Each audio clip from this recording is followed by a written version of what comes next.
Welcome to this new episode of Cappuccino and Croissant, your favorite coffee break where fashion meets pop culture with a generous dose of analysis and sarcasm. Today, while Paris Fashion Week is in full swing, let me take you across the channel to the land where a certain British designer revolutionized the fashion universe. Forget classic evening gowns and preppy outfits. Today, we're diving into the world of punk, rebellion, and insolence. Yes, you guessed it. We're talking about Vivienne Westwood, the woman who shattered fashion norms since the 70s. Grab your safety pins and a strong cup of coffee, because things are about to get wild. So, how do we sum up Vivienne Westwood in one sentence? Maybe by saying that she managed the impossible, turning fashion into an act of rebellion. Pioneer of punk, icon of the anti-establishment style, Westwood never simply followed trends. She created them, often swimming against the tide of what was expected. Her vision?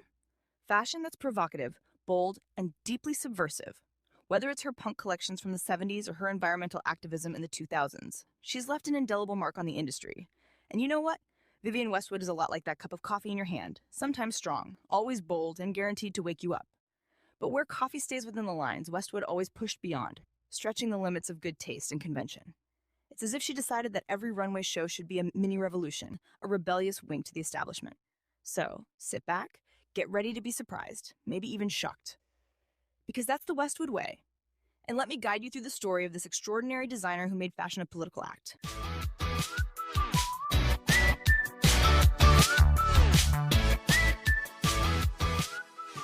Picture this, London in the 1970s. It's not yet the cosmopolitan, trend-setting hub we know today. No, back then, the city was gray, marked by the end of the swinging 60s and a youth grappling with an identity crisis, desperately searching for new ways to rebel, new countercultures to cling to. It's in this context that Vivienne Westwood makes her entrance, unwittingly poised to redefine fashion, and by extension, pop culture. It all begins with the opening of Let It Rock, a small shop on King's Road in London in 1971. Westwood worked there with Malcolm McLaren, the soon-to-be manager of the band that would become the Sex Pistols. Initially, the shop was a quirky mix of 1950s nostalgia and provocation, selling rockabilly, teddy boy-inspired clothing. Basically, pieces that didn't fit the standards of the time. But that's precisely where Westwood's rebellion was born. She wasn't interested in following trends. She wanted to break them. Soon enough, the shop evolved in tandem with the emerging punk energy bubbling in London. McLaren and Westwood made an explosive duo. They renamed their shop multiple times. Too Fast to Live, Too Young to Die, then Sex, and eventually World's End. With each name change came an entire philosophy and aesthetic that went beyond clothes. The goal? To provoke, to shock, to attack the established norms. This wasn't just fashion anymore. It was political and social commentary. Vivienne Westwood became the pioneer of punk style, a blend of destruction and creation, DIY culture, and avant-garde experimentation. And that's where the magic happened. This style, drawn from the streets, from the disillusioned youth sporting safety pins and torn t-shirts, became a kind of aesthetic manifesto. Westwood drew from popular culture only to subvert it with a deeply political message. Her designs were social critiques in and of themselves. Provocative slogan t-shirts, deconstructed clothing, chains and leather. Everything embodied a desire to break from the established order. She wasn't just selling clothes. She was selling clothes. She was selling a message. What's fascinating about Vivienne Westwood is her ability to turn the underground into the mainstream without losing her rebellious spirit. What began as a youth revolt evolved into a full-blown aesthetic revolution. If punk became the emblematic movement it is today, much of the credit goes to her. In fact, the infamous 1976 Sex Pistols concert at Manchester's Lesser Free Trade Hall might not have had the same impact without the ultra-striking visual style she helped forge. And yet, Vivienne Westwood didn't stop there. She was able to take her brand far beyond punk's codes. After Let It Rock closed, she launched World's End, a true laboratory where she reinvented fashion while staying true to her provocative spirit. Her first major collection, Pirates in 1981, marked a turning point in her career. She shifted away from pure punk style to explore historical and romantic influences. There were looser silhouettes, draping inspired by traditional clothing, and yet everything remained incredibly modern and subversive. Vivienne Westwood didn't follow trends. She set them. With this collection, she proved she could evolve while maintaining her rebellious flame. She transitioned from the fringes to the center of the international fashion stage, all while continuing to use her work as a tool for social critique. She never abandoned her convictions, and that's reflected in her creations, which continuously oscillated between provocations and tributes to popular culture, always revisiting the symbols of power and authority. The Queen of Punk had become a fashion icon in the truest sense of the word. What's truly fascinating about Vivienne Westwood is that her commitment remained intact throughout her entire career. From the 70s to today, she continues to mix fashion, politics, and provocation with that touch of British humor that makes all the difference. She reminds us, again and again, that fashion is not just about fabrics and seams. It's a powerful tool to convey a message, whether it's aesthetic, political, or social. In summary, Vivienne Westwood's story is that of a designer who refused to play by the rules of the industry and who imposed her radical, avant-garde vision. From punk to haute couture, from let it rock to world's end. She redefined the contours of fashion by injecting it with rebellion, pop culture, and political thought. To this day, her legacy is felt throughout the industry, and her collections continue to inspire entire generations of designers.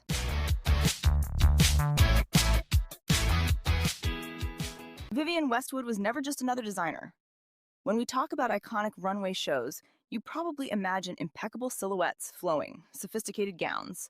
But with Westwood, it's something else entirely. From the early 80s, she was breaking all the rules, drawing on historical references in the process. That's where her real genius lies, an audacious mix of past and present, a reimagining of heritage without ever falling into sterile nostalgia. It's not just fashion. It's a rewriting of history through cuts, fabrics, and reworked symbols. Take the Pirate Collection, launched in 1981. We're far from the safety pins of punk now. Here, Westwood borrows elements from historical costumes, reinterpreting pieces from the 18th century in pirate attire, loose clothing, an abundance of belts, ruffled shirts. A program that almost feels anachronistic, but in the context of the time, was nothing short of genius. At the beginning of the 80s, fashion was still deeply marked by the excesses of the 70s and its flashy glamour. And then, Vivienne arrives with this collection, a big middle finger to the codes of the moment, offering something completely unexpected. It's an instant success, and she proves she can distance herself from punk while maintaining that rebellious spirit, this time, channeled through history itself. It's no longer about shocking, but about surprising and sparking thought. Pirate is the start of the historian Westwood, but the rebellion doesn't stop there. In 1982, she doubles down with the Buffalo Collection, and this is where things hit another level. Westwood introduces the concept of the ordinary man into the world of high fashion, reimagining the clothes of rural and working-class people, yet with her signature flamboyant twist. The Buffalo Collection is a fusion of street style and historical references, creating a visual and conceptual shock that would become a hallmark of the designer. We see oversized clothing, bold layering, and unconventional fabrics. What's fascinating is her ability to create garments that seem straight out of another century yet paradoxically feel modern. A collection rooted in the past but looking towards the future, all worn by models with exaggerated hairstyles and makeup, once again defying the beauty norms of the time. These two collections, Pirate and Buffalo, are much more than just fashion lines. They're cultural manifestos. They introduce the idea that fashion can, and should, be a means of expressing individuality and social protest. Westwood showed us that fashion isn't just about clothes, but about storytelling, about rewriting history through fabric, cuts, and motifs. She makes us realize that fashion can challenge social structures. These collections changed the game, showing that it's possible to merge high fashion with popular culture without compromising. In conclusion, from collections like Pirate and Buffalo to her more sophisticated creations in the 90s, Vivienne Westwood established her unique vision, blending historical references, political protest, and subversive glamour. She's proven that fashion can be so much more than just trends, a powerful tool to reinvent history, disrupt conventions, and most importantly, express individuality. But of course, Vivienne Westwood's journey doesn't stop there. The 80s were just the beginning of her ascent to the top of the international fashion scene. By the 90s, she starts moving towards a more glamorous style, all while maintaining her rebellious spirit. During this period, she began incorporating couture elements into her creations, but without ever losing that punk touch that made her famous. It's in this decade that we see more sophisticated silhouettes, tighter cuts, and a play on proportions that only she could master. Think of her corseted dresses, which are both an homage to Victorian femininity and a critique of the idealized female figure promoted by the fashion industry. She also increasingly explores the influence of historical garments from the 18th and 19th centuries, particularly with collections inspired by royal court costumes.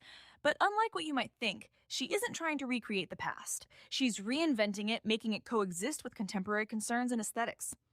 What she offers is a kind of ongoing dialogue between the past and the present, a fusion of styles that defies usual trends. One of the most iconic pieces from this period is undoubtedly the corset, which Westwood transformed into a symbol of power and freedom, where historically it had been a tool of oppression and constraint. The corset becomes armor, a feminist statement. This is the art of Vivienne Westwood. She doesn't create clothes just to be worn, but to send a message. She flips the codes, shakes up symbols, and that's what makes her a standout figure in the fashion industry.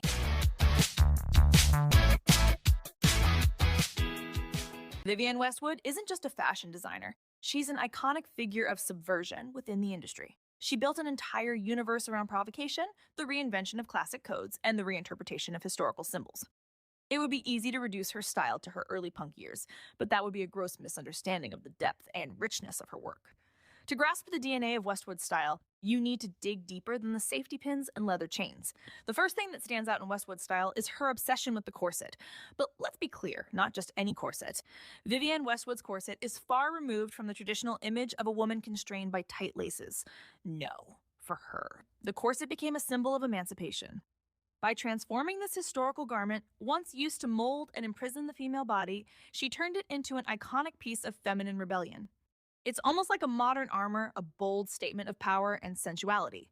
Her corsets are as exuberant as they are provocative, often worn on the outside of clothing, defying convention.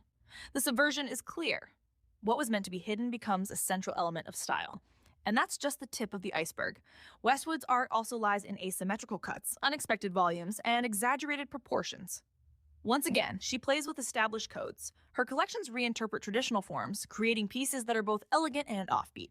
In a way, it's her way of saying that fashion should never be static, but always in motion, always seeking renewal. But what truly defines Vivienne Westwood's genius is her ability to subvert social norms through her creations.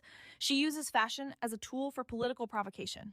Take her Anglomania collection from the 90s, for instance, where she juxtaposes classic British symbols, like the Union Jack, with anti-establishment slogans. It's a clear way of questioning British nationalism and the establishment, all while using humor and irony.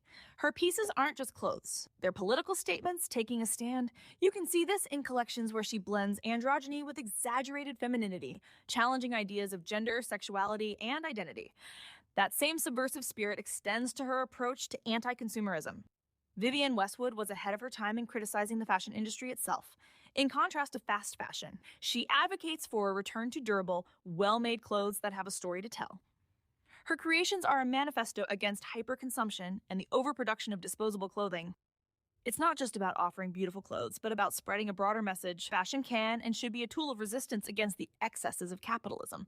What makes Westwood's style even more unique is her historical influence. She's a scholar of fashion history and art. It shows in every one of her collections. She borrows elements from historical costumes of the 18th and 19th centuries, which she reimagines with a resolutely modern eye. What she does is tell a story through clothing. Every piece has a reference, a wink, a nod to a bygone era, but always with a contemporary twist. This blend of past and present is perhaps the strongest signature of Westwood. She manages to take garments that at first glance seem to belong in a museum and transforms them into ultra-modern creations worn by today's rebels. Take, for example, her crinoline dresses or her corsets inspired by 18th century pannier gowns. She reworks them with modern materials and unexpected cuts. These are pieces that play on contrasts, both opulent and minimalist, historical and futuristic. And that's the magic of Vivienne Westwood. She makes the past feel more relevant than ever. To conclude, the DNA of Vivienne Westwood's style is a complex mix of provocation, the subversion of norms, and historical references. Her creations are never just clothes. They are political and social statements. Whether it's through the reinvention of the corset, the use of asymmetrical cuts, or her biting critique of consumer society, Westwood has always made fashion an act of resistance. She doesn't follow trends, she creates them. And her legacy, woven with fabric, slogans, and provocations, will continue to influence future generations long after she's gone.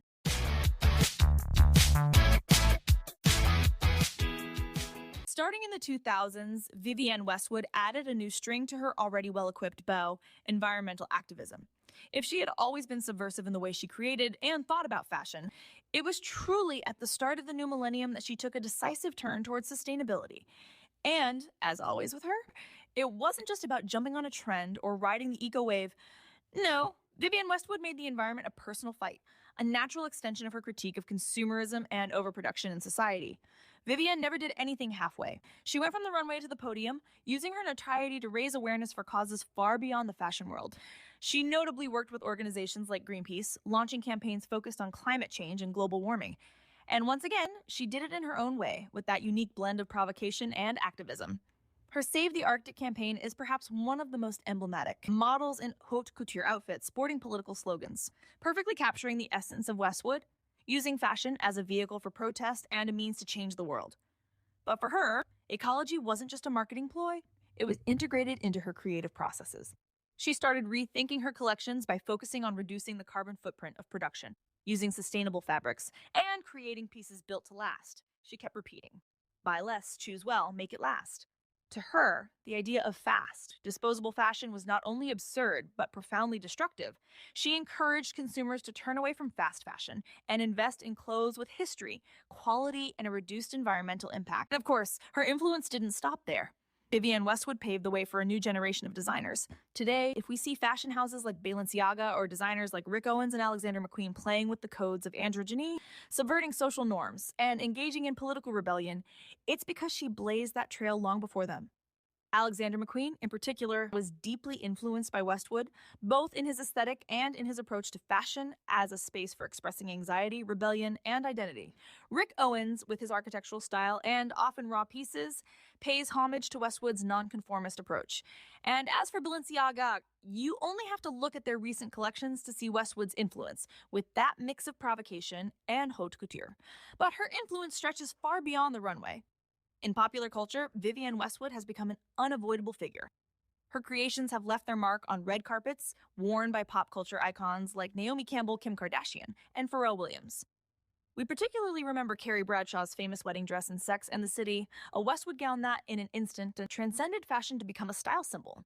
Westwood isn't just present in fashion magazines. She's infiltrated films, TV series, and even video games. Her references are everywhere, in both fictional works and historical documents, proof that her impact goes far beyond the boundaries of the fashion industry. She also left her mark in the world of art.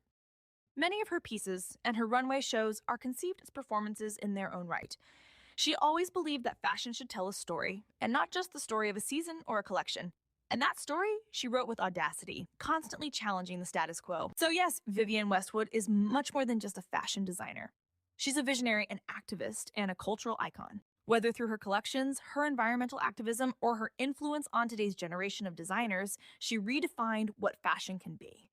She showed that fashion, far from being frivolous, can be a tool for change, a way to define norms, push for reflection, and sometimes rewrite history.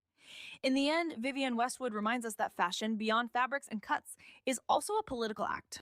And it's that awareness that today inspires so many designers to rethink the way they conceive of fashion and the world around them.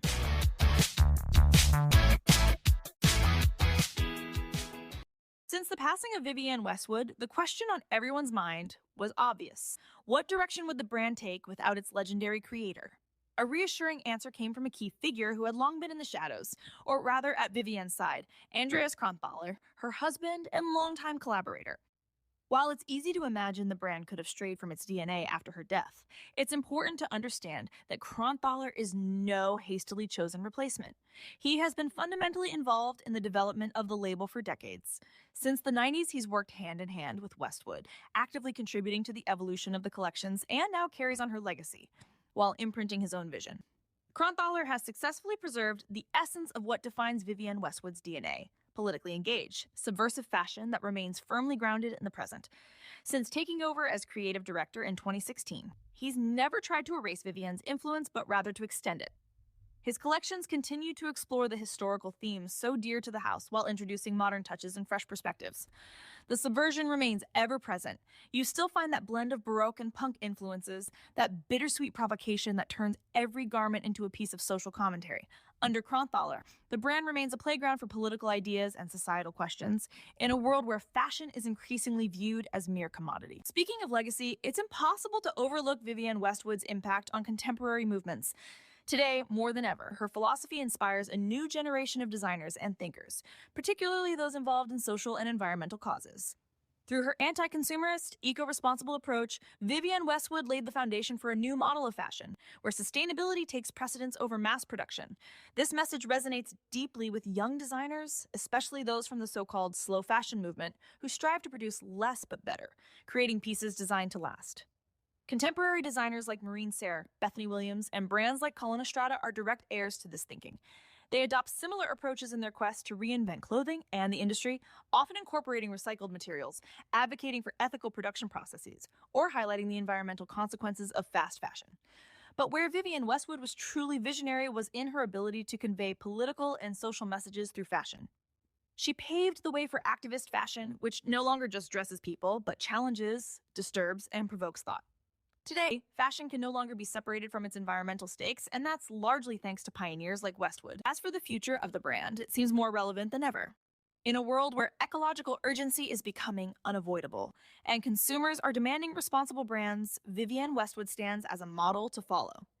The brand has never shied away from pointing out the inconsistencies of the fashion industry, and that resonates especially now in an age where greenwashing has become a common practice. Kronthaler, true to Vivienne's spirit, continues to defend this vision with an increasingly ethical and committed approach. You could say the brand is ahead of the industry as it never gave in to the lure of mass production or fleeting trends.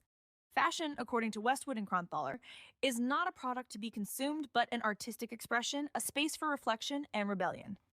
Vivienne Westwood's impact extends far beyond the runways.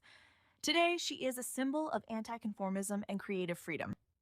References to Westwood are everywhere, from red carpets to music videos to the street styles of younger generations. She left her mark not only on fashion, but on music, cinema, and pop culture as a whole. Whether it's Carrie Bradshaw's famous wedding dress in Sex and the City or the looks of icons like Dua Lipa and Rihanna, Vivienne Westwood remains a brand that embodies elegant rebellion, one that pushes the boundaries of what is acceptable in fashion. In conclusion, even after the passing of its founder, the Vivienne Westwood House continues to be a key player in contemporary fashion, a model for an industry that must reinvent itself. Under Andreas Kronthaler's direction, the brand remains true to its DNA while continuing to innovate and respond to contemporary issues. And if anyone wonders what place Vivienne Westwood will hold in the future, the answer is clear: more relevant than ever. Because if fashion is to survive, it will need to follow the paths Westwood forged decades ago. And here we are, at the end of our episode dedicated to the iconic Vivienne Westwood, a designer who quite literally redefined fashion. We've journeyed through the 70s with her rise in the punk movement, explored her unique style blending provocation with history, and of course, highlighted her environmental activism from the 2000s onwards. We've also seen how her brand, now under Andreas Kronthaler's direction, continues to inspire new designers and resonate with today's activist fashion movements. From her early days at Let It Rock to her lasting impact on the industry, Westwood has shown that fashion can be much more than a question of trends. It's a political act. So, the big question that remains is this: where will fashion go in the next few decades? Westwood proved that a designer can challenge the system, critique the industry, while still being part of its elite. But will future generations of designers be able to follow this path? Will they maintain that rebellious spirit while addressing the environmental and social challenges that can no longer be ignored? One has to wonder whether tomorrow's fashion will remain a space for protest or simply become another consumer industry. Well, time will tell. In the meantime, don't forget to subscribe to the podcast so you don't miss any upcoming episodes, and follow me on social media. And if you enjoyed this content, or even if you listen with a cynical side glance, I invite you to visit the official site and make a donation to support the podcast and help me continue producing caffeine-fueled episodes like this one. See you very soon for another dose of fashion, pop culture, and offbeat analysis. Catch you next time on Cappuccino and Croissant.